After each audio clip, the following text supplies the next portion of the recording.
Hi, everyone. I'm Linda Sheldon-Fell with the International Grief Institute, and this is Moments of Hope.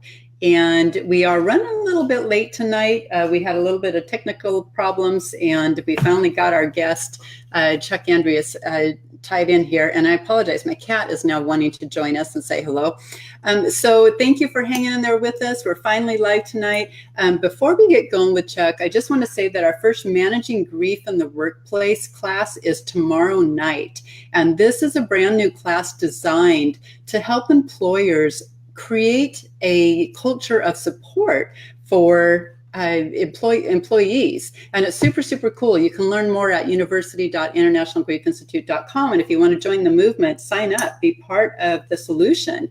And also, I just want to share that if you get the winter blues, join us on the Journeys to Hope cruise. It leaves Cape Canaveral next March 3rd, 7 nights at sea aboard the Royal Caribbean Oasis of the Sea, and you will join over 20 guest experts who are grief experts who will help you find your footing after loss. And you can find information on that at www.lindafell.com. All right, so tonight we have guest Chuck Andreas. Chuck, welcome to the show. Hi, how you doing? I'm doing very well now that we finally got everything connected in. And thanks for hanging in there with us. You know, suicide is a topic that has been and I've got a cat jumping up here. I'm going to move the cat. Suicide is a topic that is in the news a lot lately. And it's a devastating occurrence for everyone, and it leaves more questions than answers. And you are a person who attempted suicide. And before we talk about what happened, I want to set the backstory for our viewers. A few years back, your mom had cancer. Mm-hmm. And in the middle of the night, you got the phone call that she had passed, and you were asked to go to her apartment. Yes. What happened when you walked in?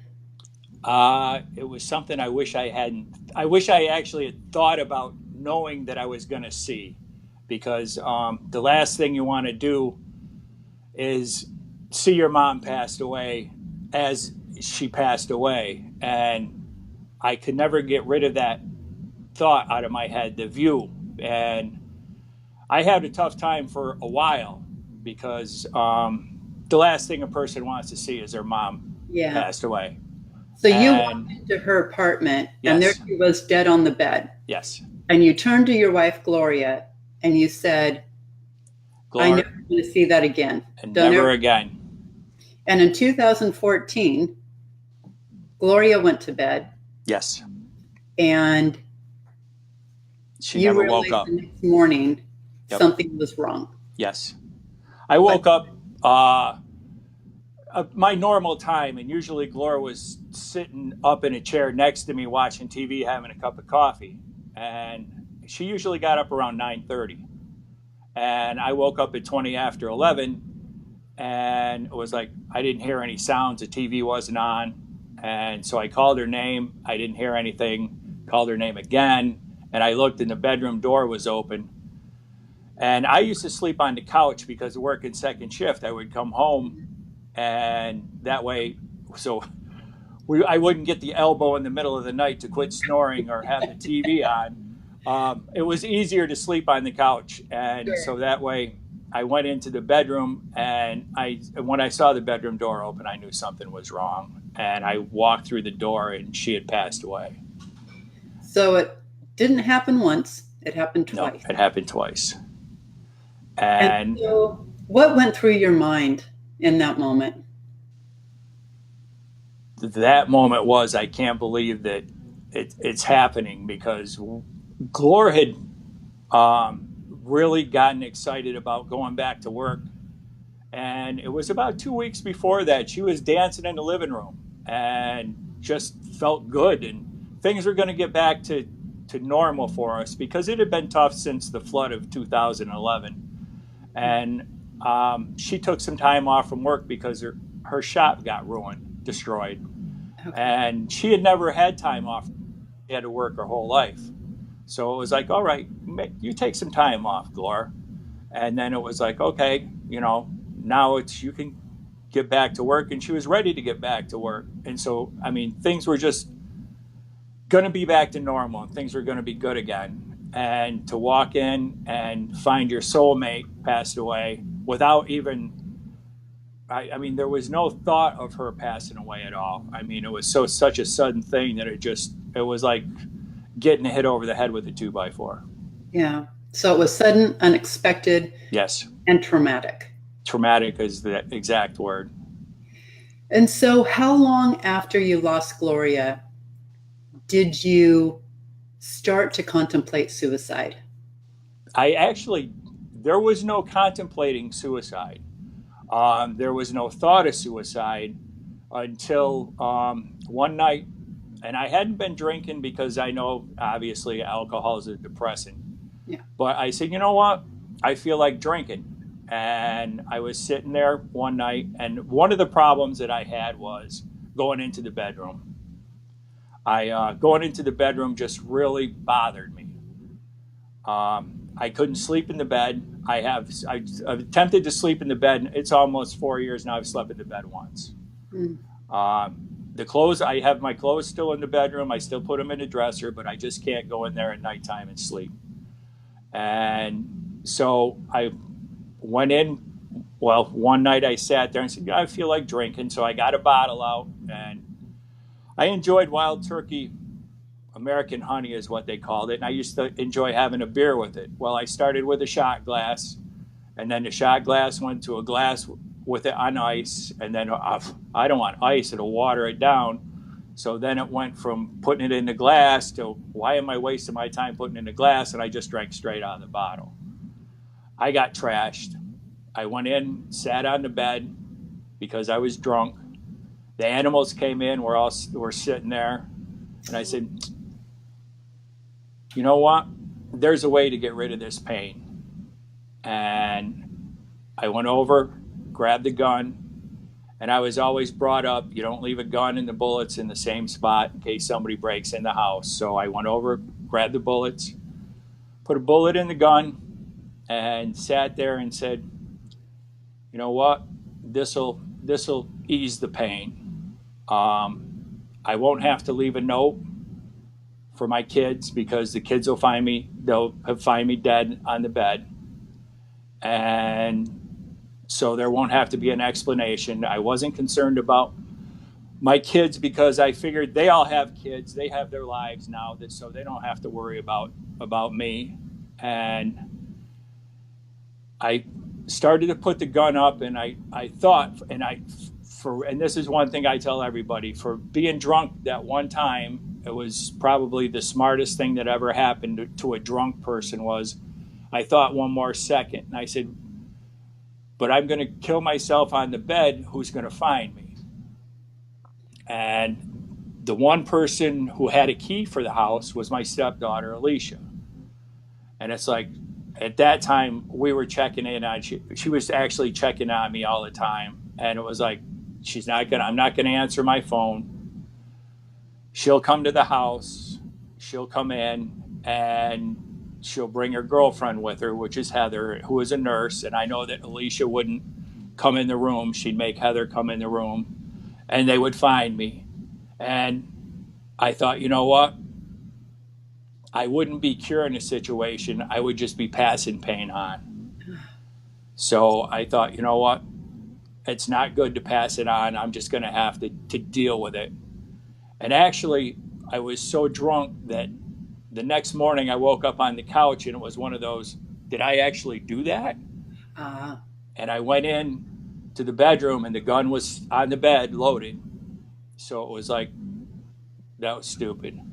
This close. Yeah, it was that close. So I called Alicia and said, Alicia, you're not going to believe what I did. She goes, Chuck, please get the gun out of the house. So I got the gun out of the house. I called a friend and said, can you do me a favor? I said, I need to drop my gun off. No questions were asked. That's a friend. Chuck, whatever you need to do. So I took the gun out of the house. And one of the things that I haven't told people, and this really bothers me, is that I don't drink now. And I have a lot of friends that say, Chuck, come on, have a drink, have a drink. It's not that I wouldn't bother me getting drunk, but my concern is coming home and sitting drunk alone and doing the same thing all over again. So it's just easier not to do that. And I'm surprised at the amount of people that don't understand that. But it's not something that I tell everybody. But I know it's easier and smarter for me not to do it. So that's why I don't. Well, bless your heart. And you know, suicide happens when pain exceeds coping skills. And so, have you found yourself at that same point since then? And if so, what have you done? No, actually, and I hate to go back, but I had attempted suicide years before. Okay. And a friend actually pulled the gun out of my hand when I was putting it towards my mouth because I was going to blow my head off. I had come to the point in life where I wanted to die. And after Gloria passed away, because you don't talk about suicide outside of your family circle. Right. You know, that's a stigma that we have to Yep. stop. And we don't. And so I never talked about it outside of the family circle until after Gloria passed away. So then I spoke at Rock Against Suicide one year.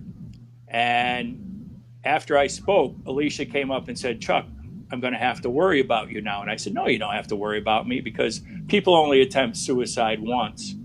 Unbeknownst to me, I was lying because I thought that that would have been the only time until that night. And now I have to admit, and I hate to say it, but I know I'm suicidal because the thought's been there twice. I'm not stupid. Right. But I've never thought about that again. Well, Really. you know, you're not stupid at all. You're actually very brave. And to share with us what you went through your mind that night and where you are today, I applaud you. I applaud your courage, and I'm grateful because I think that when we talk about it, it helps us to understand, and understanding is the first step toward improving support and saving those that are in your situation. And so you now are an advocate. You actually have been asked to speak. You work at a university in New Yes. York, and they've asked you to speak. Where have they asked you to speak? I actually spoke twice last year to what they call dorm areas and to students in their living sections. So I spoke twice last year, and I was asked if I could speak again this year, which I'm hoping to do. And one of my biggest hopes is to talk at high schools because I'm not a professor or Right. I don't have a degree. High schools are concerned about having me talk because they're afraid that the students don't want to hear what they need to hear. Well, it's actually, I think that the professionals, the staff, they're afraid that when we talk about suicide, it plants the idea in someone's mind. And that's been a concern for decades. But the truth is that when you talk about it, other people say, oh my gosh, I thought I was the only one feeling this way. Yes. And you give them hope that there's life beyond pain. It's one of the things that I enjoy is after I speak, the people that actually do come up to me and say, well, can I talk to you for a second? Yep. And let's see, I've talked at 3 Rock Against Suicides. I've talked at the state office building. I've talked at the county office building and at the university. And it's amazing the amount of people that come up to you and say, can I talk to you for a second? And that's one of the best parts of that is knowing that I reach somebody. Yeah. Because one of the ways that I start my talk is I hope to help somebody or help somebody Yeah. is what I hope. But I just want to talk more. I Well, really do. It's because you represent every person. You might not have that degree, but you've got that applied experience, and Yes. that applied experience is critical to understanding. And so, what do you find is what do kids want to know the most when you talk with them? Did I think about it for a long time? Ah, And they're basically shocked when I say no. Neither time I did. It was a spur of the moment, both okay. times. There was no planning or thinking, oh, you know what, maybe I want to. No, there wasn't. It happened that night. It happened with a span of 10 minutes, and my decision was made. And I know that that doesn't happen to a lot of people, but that's just the way it was to me. And one of the biggest questions I get, and I get it from people who know people have committed suicide, is that people are concerned that they didn't get letters from the person who committed suicide. Mm, And I try to explain to people is one thing that I didn't think about the the first time was writing a letter. I just wanted the pain to stop. right. And that was it. I didn't think about anybody else. Not that I didn't love anybody else, not that I didn't care about anybody else, but I just figured it was better if I just died. Period. Okay. Okay. And so that's one thing that people are sort of surprised about. And I actually had a coworker come up to me and say, "Chuck, can I talk to you for a second?" I said, "Sure." She goes, "I'm really upset at my father. I've been mad at him for 11 years." I said, "Why is that?" "Because he committed suicide and he didn't leave a letter. So he didn't love me." And I said, "Whoa, wait a second." And so I explained to her that when I attempted suicide, that the thought of leaving a letter never crossed my mind. She started crying, asked if she could have a hug, and said, "Then you know what? Then I've been mad at my dad, and I shouldn't have been mad, and he did love me." And so it was nice to be able to help somebody in that situation. Yeah. Yeah. Just by sharing your story and sharing Yes, your truth. So, it's been 4 years since Gloria died. yes. Have you found yourself back in that fog? I've actually found myself back in that fog this week, knowing that I was going to talk. I read the book when it first came out, and I haven't read the book since. Oh, Through the Eyes of Men, Grief Diary Yes, Through the Eyes of Men. yes, So for our and viewers, uh, Chuck was one of the writers in Grief Diaries Through the Eyes of Men. And Chuck, you were a phenomenal writer. You were very authentic and raw. And it just, your heart came through. And I remember you saying in one of the chapters when you were answering the question, how did you deal with the darkness? Did you ever feel suicidal? And you opened your paragraph on that page by saying, when I started this, I told myself I was going to be truthful. yes, And then you went right on and you were truthful. And so, thank you for doing that. First off, it's especially, men are wired not to share much about their pain, their emotions from a very young age. That's just how it is in our culture, mm-hmm, where women are wired to talk, talk, talk, talk. That's what we do. mm-hmm. And so with men, you have the same depth of pain and grief as women. You just don't have the same outlet for it. No, So that's why we did the book, so you men could share what is grief like through the eyes of a man.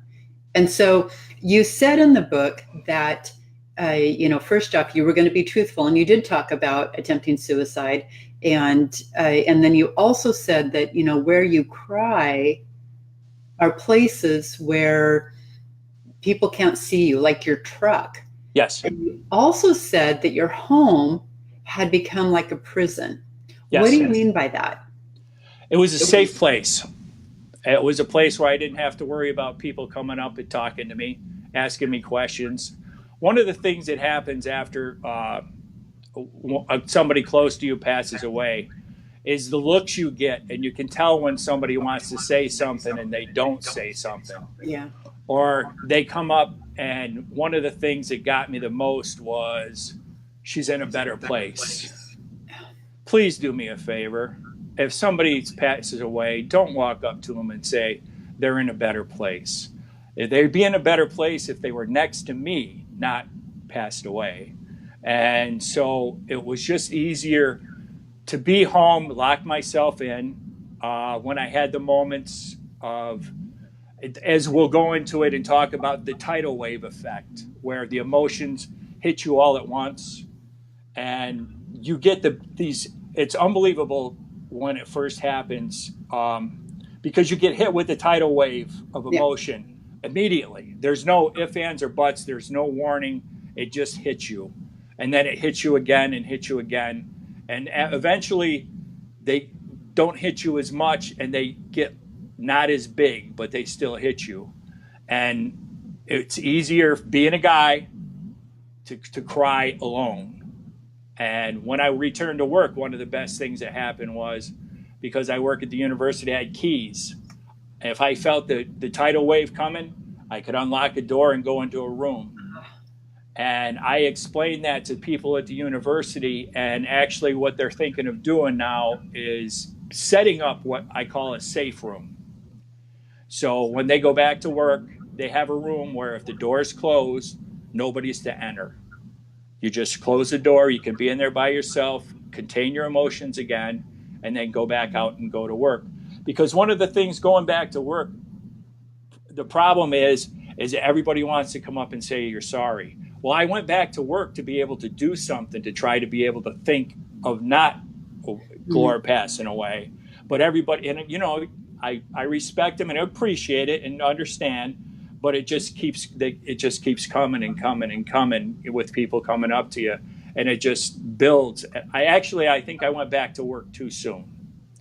I only took 2 weeks off, and I should have taken off a little longer. Yeah. But Yeah. because I locked myself in the house, I figured I needed to get out of the house. And so you said that you found yourself in the fog.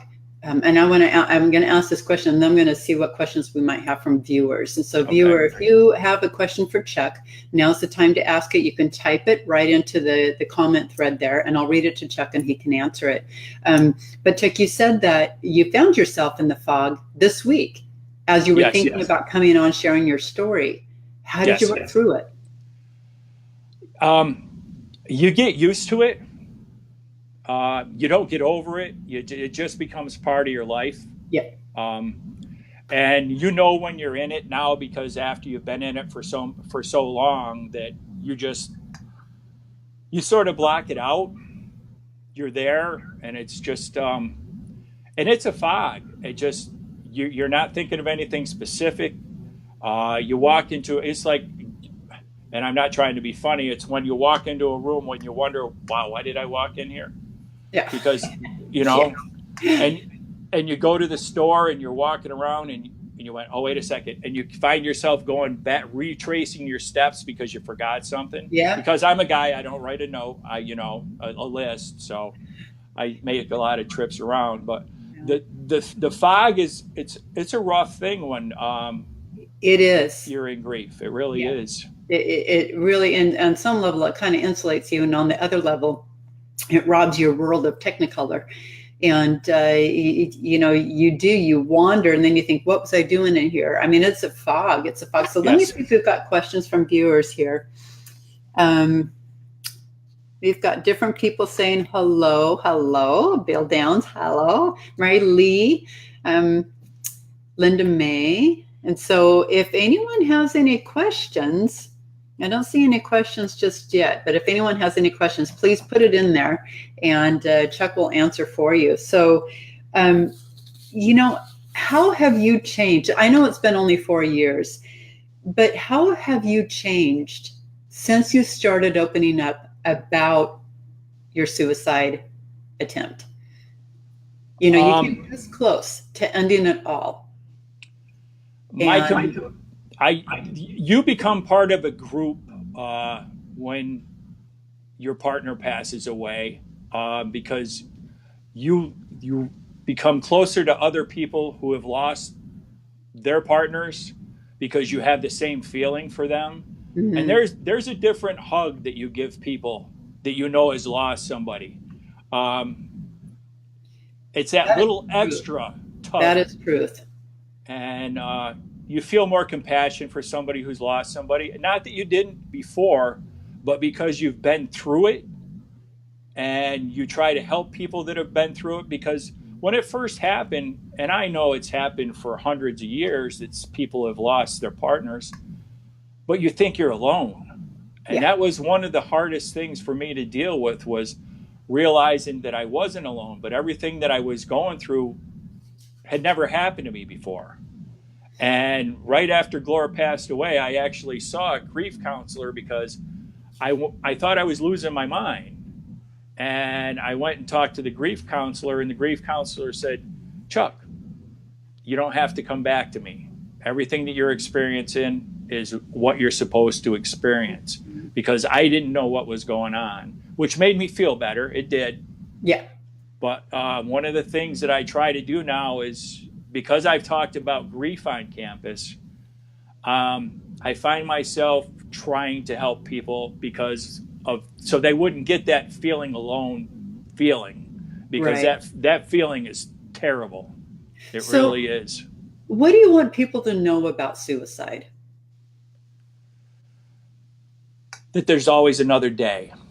Mm. There's always another day. How did Things they can, hang on, though? How did they hang on? You know, you, as you sat there with the gun in your hand, and then it came to you that you did not want to leave this mess for your loved ones. yes, And that was enough to stop you. it was because one thing I've learned, and you hear this comment all the time, is that if you commit suicide, what you're doing is you're passing the pain along. You forget about what the repercussions are for everybody who's left behind. And if I could get more people to understand that, wait a second, please think about the other people who love you. And one of the things that my brother did, and we go back to this list that we've talked about before, I call it a Bo's list. It was my brother found out that his stepdaughter was thinking about suicide, and I love my brother, and he's one of the, we're best friends. But what he did was, the next day he took his stepdaughter. He goes, "Come on, we're going to go to the store." My brother's an artist. He goes, "I got to pick some paper up and some stuff." So he took her with him. He got back to the house and he goes, "Do me a favor, put this piece of construction paper up against that wall." And she goes, "What?" And he goes, "Put the construction paper, tape it up against the wall." So he walked over to the other side and he taped up construction paper. He goes, "Do me a favor." He goes, "I want you to put a list of everybody who loves you on that piece of paper." She goes, "What do you mean?" Just put everybody who loves you, your friends who love you, put it on that piece of paper. And he started writing on his paper, and she goes, "What are you doing?" He's going, "I'm writing everybody down that I love." And she goes, "But I don't know them all." He goes, "But you got to understand, just do it." So she finished it, and he goes, "Okay." He goes, "Look," he goes, "See that list right there? If you had committed suicide, that's everybody you would have hurt." And she goes, "Really?" And, "Well, what about the people on your wall?" "Well, those are the people that would have been hurting for me because you committed suicide." Oh my goodness. So he says, "Do me a favor." He goes, "You can take that paper down anytime you want." He goes, "But I'm just letting you know, that paper stayed on that wall for a month." Wow. And it's Wow. one of the greatest, best learning experiences for a younger person to realize, because they don't think about other people. They No. really don't, you know? So it was, that's one of my happy parts of my talk. I enjoy telling that story because I'm proud of my brother for teaching me that. And I Yeah. try to pass that along. I remember when you shared it with me, I thought, oh my goodness, you know, that is a creative way to get a point across, because when you're in that moment, you know, and I have to be honest, after we lost our daughter, I would have been okay had I not woken up the next morning. And I felt that way every morning for a very long time. Yes. And that's why it's become important for me personally to talk about suicide. Mm-hmm. Because when we're able to talk about it in a way that we don't fear someone's going to lock us up and throw us in a padded cell, Yes. because that's the biggest fear. I remember thinking, as I laid there after losing our daughter, I remember thinking, if I tell somebody that I don't want to wake up tomorrow, that I would have been perfectly okay, they're going to lock me away. Mm-hmm. And I have other kids to raise, Mm-hmm. right? And so that was the fear that went through my mind. But yet when we talk about it, we find that we're not the only one. And there's a lot of comfort in that. Yes. Because of people who have experienced that before us can find joy and restore happiness to the world, then maybe we can too. And so that idea that, oh, we can't talk about it because we might plant seeds in someone's mind, if they have that already thinking in their mind, we didn't plant it there.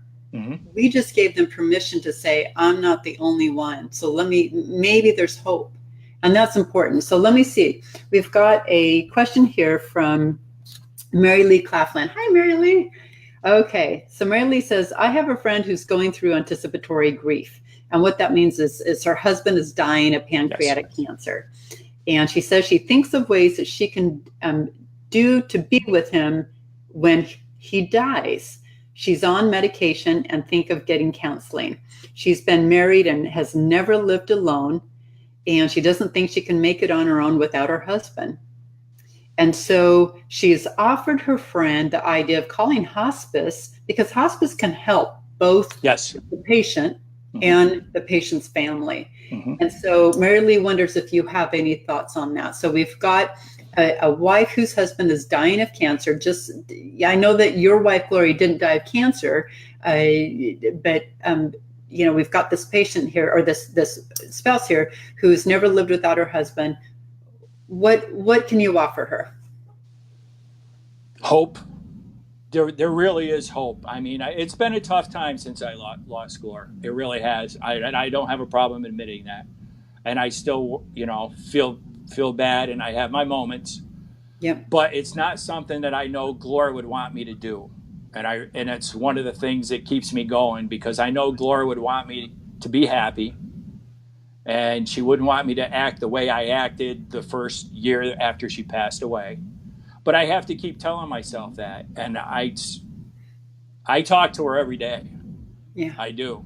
And I believe that she hears you every day. Oh, I'll give you a quick one. And I don't mean to go away from helping you, but please, there's hope. And please believe that. Yeah. There's one of the things that was taught to me was finding dimes, single dimes, something that I never heard of until Gloria passed away. And I was told this by my sister. If you find a single dime, it's a hug from heaven. Okay? Now, right now, Gloria has been passed away for 45 months.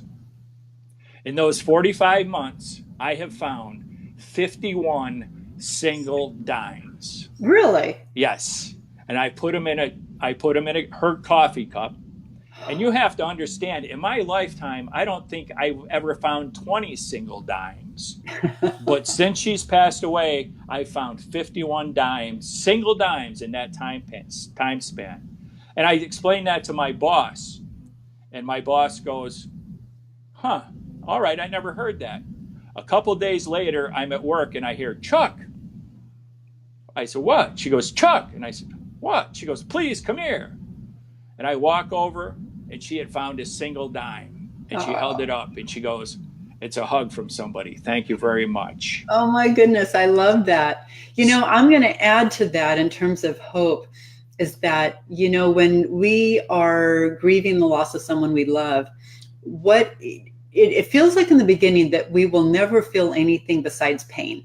Yes. It just feels like, as I said, the Technicolor's been robbed from our world. Yes. And what we now know that we didn't know then is that the heart can hold joy at the same time as sorrow. Mm-hmm. And so when you are watching someone you love die, as in the case, Mary Lee, of your friend who's watching her husband die of pancreatic cancer, um, it's hard to envision life beyond that Yes. because right now all your friend knows is pain. Yes. And so the words that I like to offer people is that hang on. One day it won't always feel this raw. It doesn't. It really doesn't. And I'm Yeah, living proof. we will miss our loved one for the rest of our life with every breath. However, while not every day is beautiful, there's beauty within every day. And so one day you'll start to see bits and pieces of beauty going on around you, and eventually more and more will come into your world, and so you'll always miss your loved one, always. Yeah, I've always, and I'm set with that. And I know that I will always miss Yeah. Glor. But And it won't always feel this raw. there's days that I look up and see a bright blue sky and I smile. Yep. Yep. And you become grateful for Yes, those days. very So, grateful. I'm 9 years out from losing our daughter, and my world is filled with beauty. It's filled with blessings. I have a good life. But had you told me I would have had a good life 9 years ago, I would have said you're crazy. Exactly. And it takes time. And I know, people say it takes time, and I hated that. Yes. I swear, if the next person that said that to me, I was going to slug them. It was like, what does that mean? And so we all find our own way, but I can just say, Mary Lee, to your friend, that it won't always feel this raw. It And won't. bless her heart, because Mary Lee, I know your heart, and you have a fantastic heart, and being able to hold that sacred space there for her as she's grieving the loss of her husband, just like you lost your husband. You know what it's like. So being able to hold that sacred space for your friend, and know that no words will soothe the pain, but a hug and listening are priceless. And that support is what's going to get her through. So I will keep your friend, close to my heart. And I know that it's hard to watch someone you love die, but just know that love lives forever. And truly, and with you, Chuck, the way that you frame Gloria, the love that you have for her has never died. I mean, it's still there. And because love continues on, it transcends all differences. Sometimes, though, grief is it's love with nowhere to go, and we have to figure out how to process that. So that's the tough part. But it does. One day, you learn that the heart can hold joy at the same time as sorrow. And So, can I tell one more quick story? Yeah. The day that Glor passed away, Alicia and Heather said, "Why don't you come over to our house for a while to get out of the house?" I said, "You know what? That's a good idea." And so I came over. I went to their house for a while, and they said, "You want to spend the night?" And I said, "No, I got to get back to the house because of the dog and the cat and the bird." My wife loved the zoo, but so we got Heather took me back with her dad, and we started to pull in the driveway, and I saw our truck there, and everything that I'd been through that day, knowing that my wife had passed away, my heart actually skipped a beat, and I thought for 1 second, Glor's home. So I will never ever forget that one special feeling of that's how I've always felt about her, and it's something that I will always remember. And I told them I can't believe it, because I sat right up in the truck and thinking, oh man, Glor's home, and then the reality set back in. But yeah, thank you. Carrie Worthington has she's another grief diaries writer as well. She said, when I had suicidal ideation, I went to my therapist knowing he would put me in the hospital. It was 4 days I needed. I tell of my ideation and my experience in the hospital. It's something we have to talk about so people will not be afraid to ask for help. Thank you, Carrie. That is so, so, so true. And, that's why we're doing the show tonight, is to talk about it. And it's really valuable when we have people who've been there, who came this close, share their feelings and experience. And after after my first attempt, I was actually put away for 30 days. And it was the best 30 days that I could have had, because When I came out, I got help that I needed, which I didn't realize I needed. And I tell anybody, please, if you need to talk to somebody, please talk to somebody, because it's so important. So I'm going to ask both you, Chuck, and you, Carrie, why do you think people are so reluctant to get that kind of help? You know, to go into a facility, we go into facilities for other things. Why not suicidal thoughts and depression? Why do you think there's such stigma against going into a mental health facility? Because it's a stigma. Mm. It's a stigma about you're having mental health problems, because in Binghamton, they have what they call the fifth floor, and that's where everybody went. And we would joke about it when I was younger, oh, you're going to end up on the fifth floor. It's a joke, not, and that was one thing that night that I attempted suicide, my friend said, Chuck, I'm not leaving you alone until you promise to get help. And I got help, and they automatically, in the state of New York, they can put you for 72 hours. Okay. And then at the end of 72 hours, you have to get interviewed again, which I got interviewed. And they said, you know what, you're not going anyplace. So I was there for 30 days, and I came out feeling completely different. I wasn't aware that I had the low self-esteem that I had because of everything that I had been through. Okay. So I needed that time. And I needed to be with other people that were going through the same thing, because you don't think, as we discussed earlier, you don't think that anybody's going through what you're going through. Yeah. But then when you're with people that are going through the same thing you are, you're going, wait a second, I'm not alone. I'm not alone. Yep. There's so much comfort in that. So much. Well, thank you for sharing that. And Carrie, you as well. Thank you for, sharing it. I think if more people talked about how helpful inpatient treatment is, more people would access it. Yes. And it's there to be accessed. Yes. And it does save lives. And so thank you for being brave enough to share that. I didn't realize that. Yes. That was part of your story. So thank you. And one last thing, because this phone is starting to go. Okay. Is I want people to understand that if you go to get psychiatric help from somebody, you go to see a psychiatrist. If you don't get along with that psychiatrist, please don't think that you can't go see another one. Right. Because people are under the impression that all psychiatrists are the same. They're not. They're different, just like everybody. Yep. Because it actually took me 3 psychiatrists. I had to find one in order to be able to get out. It took me the 3rd one before I clicked with that person. And that's what I try to tell people nowadays is if you go to somebody and you don't get along with them, that's fine, because you're not going to get along with everybody. Go see another one. Don't give up. Wise words. Because, just as there are good doctors, bad doctors, there's good chefs, bad chefs, there's good lawyers, bad lawyers. Same with psychiatrists. They are people. Yes, and so if one doesn't fit, and just like support groups and such, if one doesn't fit, go try another. There you go. So, So thank you, Chuck, for joining us tonight. We need to continue this conversation. I would love to. Yeah. And thank you to the viewers for hanging in there with us as we figured out how to work past our technical problems tonight. Got a little bit of excitement there. But Chuck, thank you so much. You are a blessing to many.